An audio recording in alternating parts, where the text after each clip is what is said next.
Welcome, my friends. Welcome, my listeners. Welcome, my fellow brethren. We have critical thinking and teachings together. Today, I want to handle the understanding of Genesis chapter 1 in its entirety so that we grasp and know exactly what happened in the book of Genesis. And I don't want to say that is giving us whatever answer, but I want you to give an understanding so that you derive your own conclusion on exactly happened. Many people have said, oh, Genesis chapter 1 gives us exactly the creation story, and while others have said in various forums that that is blasphemy. Genesis gives us a restoration of creation or restoration of the formless of the earth. So, the answer, what I'm going to give in Hebrew, contextualized in Hebrew language, is likely to give us a clear answer of whatever happened so that we don't go on judging others on whatever thing they have mentioned. The second thing I want to always advise you is always develop the attitude or the art of critical thinking. Be ye transformed by the new renewal of your mind, so that you can be able to chew the hardness of the bones to understand the gospel and God in Himself with its original writings. And first of all, the best principle that I'm going to derive from here is that God is a perfect God and is a God who makes everything in its perfection and classiful way, in its purity and peaceable. And so, with that in mind, then we need to understand, when we know that if we agree that God cannot form a formless thing or a dark thing, or God cannot form an empty stuff.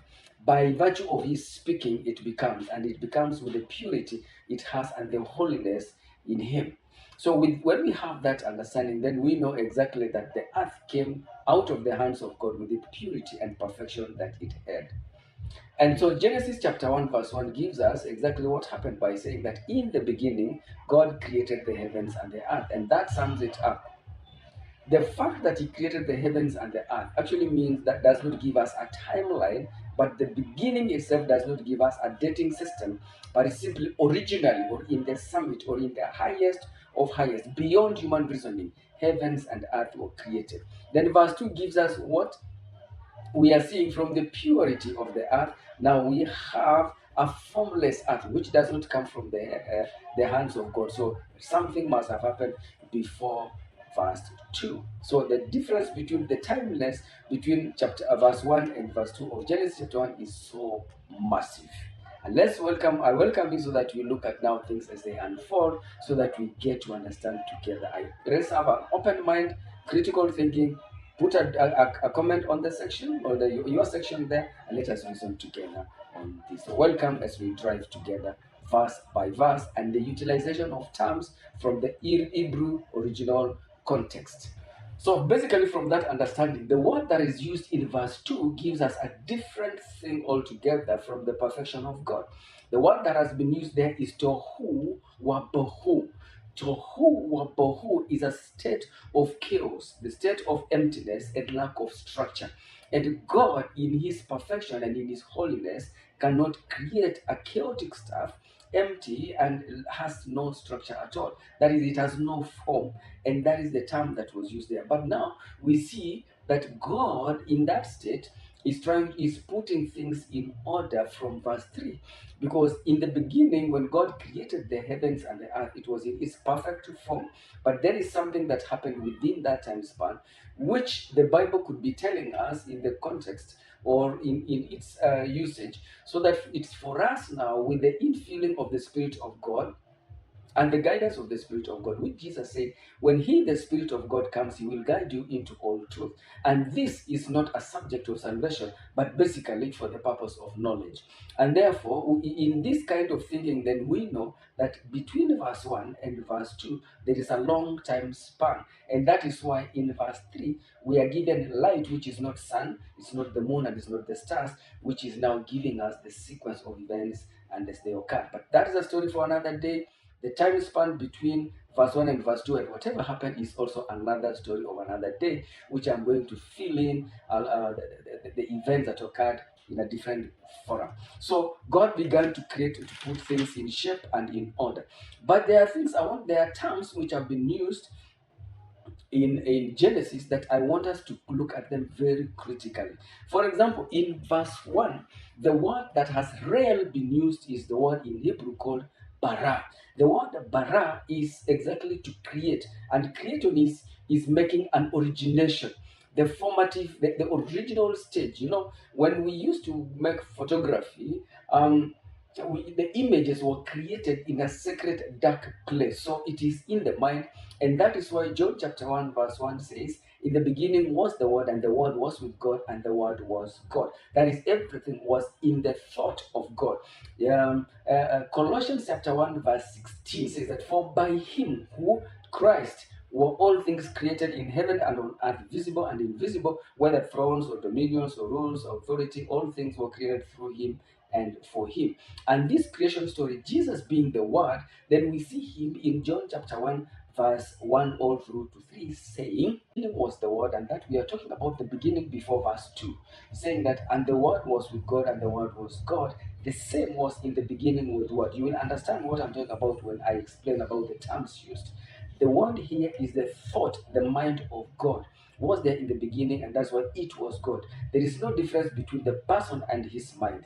All things were made by him, and without him was not anything made that was made. In him was life, and the life was with the light of men. And the light shineth in darkness, and the darkness comprehended it not. But now we are seeing that the word was with God, and the word was God, and that was the mind of God. Now, when we get to verse 3, because I want us to be very clear here. When we get to verse 3 of Genesis, the Bible is giving us a different word that was used, but in the Bible, the word is vayomer. Vayomer is to say, to speak, to speak. He says, and God vayomer, and said that let there be light. Now, this is the light that we see, that is not the moon and the stars. So he is speaking the light into being, and we know that who the light was, because it is not the sun, is not the moon, is not the stars. So this kind of light is different, uniquely set. That means it existed before, and it spoke the light into being. Now, the other term that has been used here, remember there is bara, now we have vayomer, then we have veikra. Veikra is to call out, to call something out of. For example, the church or the ecclesia was called out people, called out of a particular place. That means they already existed and they were called out into a particular place. So there is a source and there is a destination. So Viomer here is, and Veikra here is to call out, meaning there is a source, the existence in a particular situation, and there is a destination, Veikra. And then again, so for example, when God says let there, is simply calling or is simply putting things in order that was already disordered and structured without form. That is, he's putting them in order. Remember, bara is origination and creation.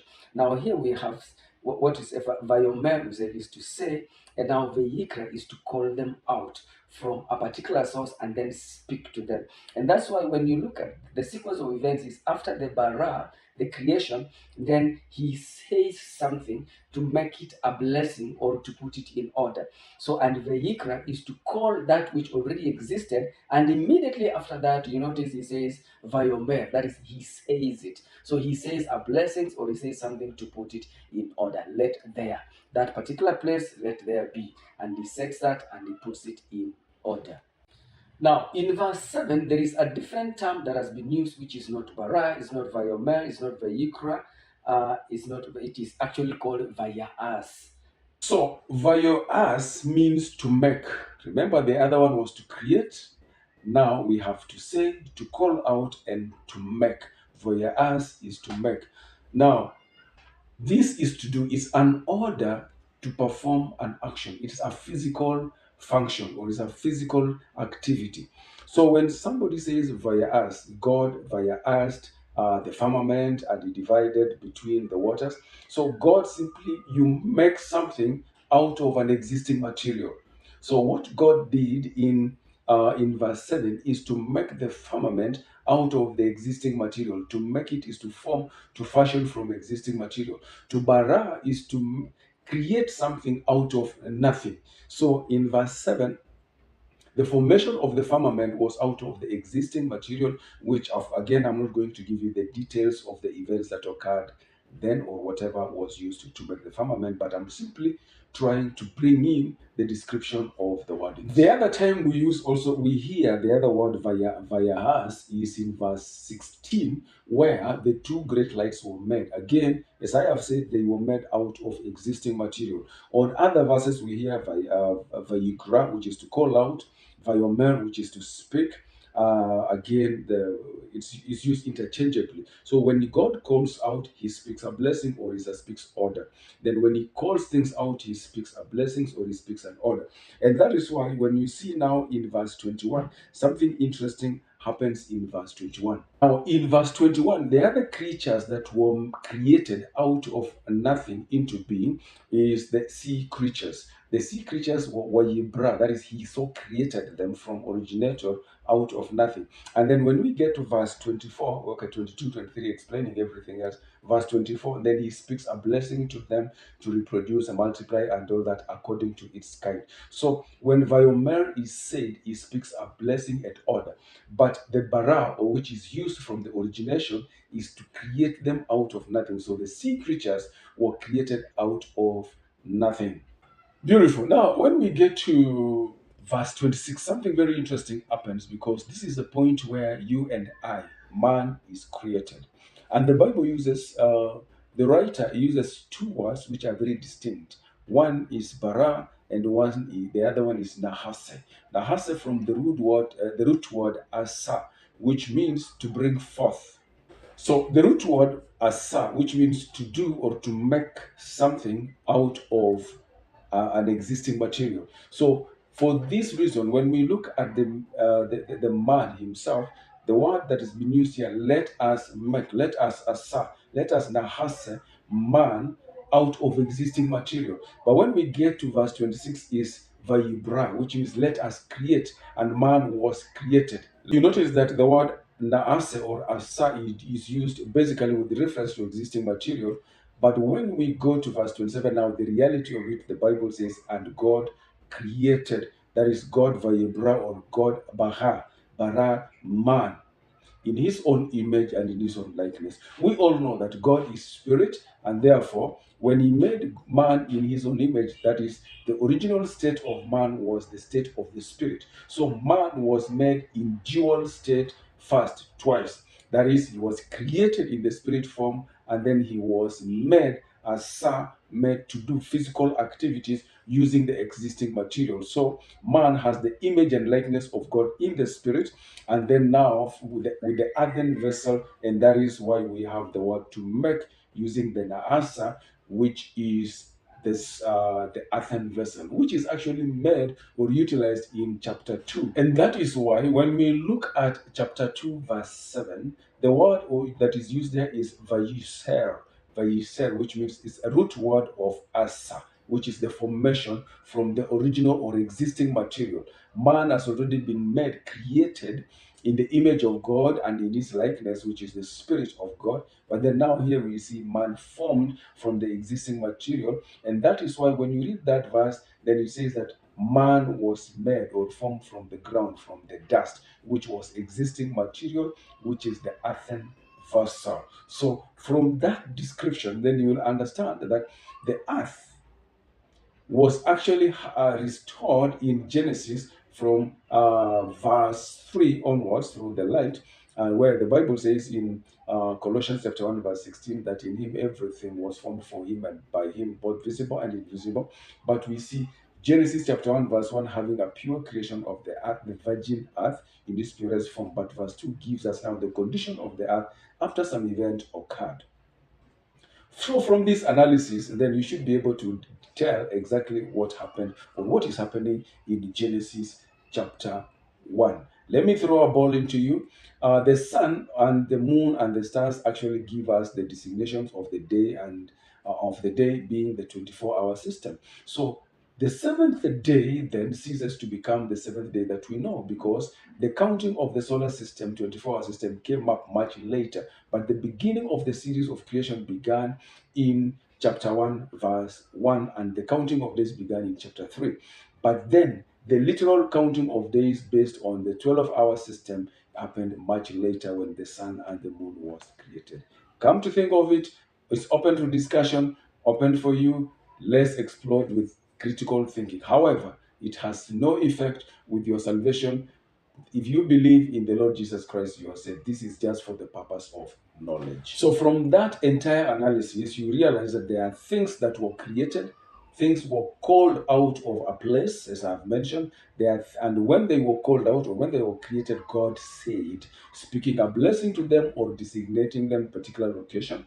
And God, besides creating now the heavens and the earth and then the sea creatures out of nothing and then creating man from the origination of the spirit and then speaking a word of them, making him again from the existing material, God put things in order, which means there are things that existed before Genesis. For example, do we have a place where God created the water? No. Do we have a place where God created the air? No. So let us think about it and consider what is exactly Genesis telling us about. I will explore it much later in another forum.